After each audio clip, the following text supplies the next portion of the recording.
So I am doing a follow-up video on my orange Dreamsicle cheesecake balls. Three variations that we have here. We have the actual orange Dreamsicle, and then we have a ginger orange and also chocolate orange. And so these were made with orange flavored cheesecake. That cheesecake contained within the mix some orange extract and also some orange zest.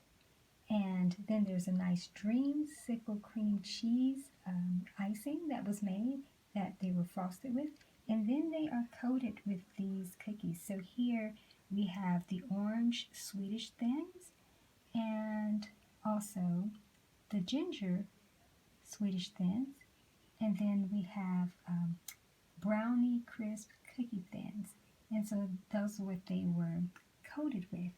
And what's interesting that my family noticed is that the actual ginger orange cheesecake balls actually make the flavor sort of pop more, and they could taste the orange more. I guess the ginger thins excited the orange flavor. You would think that the orange cheesecake balls in the Dreamsicle, you would think that that would be the oranges, but actually that's not the case.